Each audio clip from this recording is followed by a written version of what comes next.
गुरु नानक ने कहा कि लोभ मोह पर से नहीं, करता राम पहचान।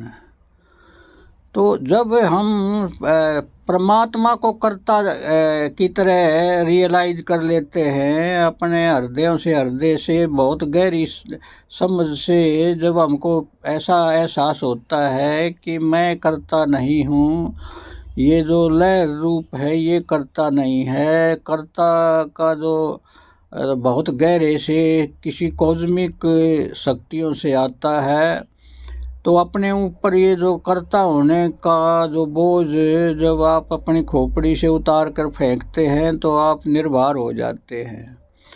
तो मित्रों, ज्ञान का अर्थ है कि कर्ता मैं नहीं हूँ, कर्ता वो ट्रू सेल्फ है, वो मन के पार जो सत्ता है, जो चैतन्य सत्ता है, उधर से तरंगे आती हैं। तो हम सब उसी के हाथ की कठपुतली हैं।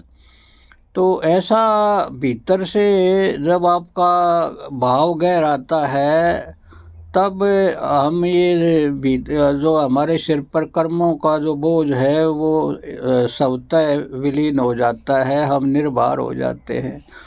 तो मित्रों, विद्या वह है जो हमें निर्भर करे।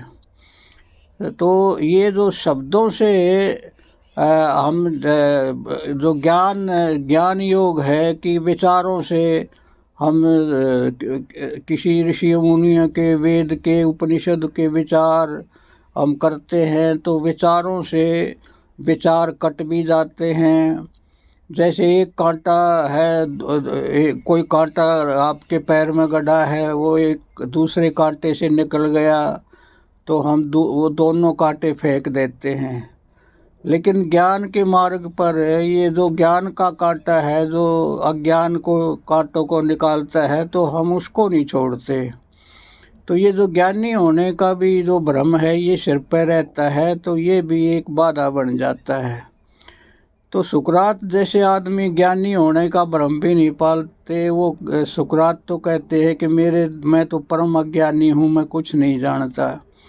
तो ये ज्ञानी होने का भ्रम भी उतार फेंको तो बात बने। जय हो, जय हो।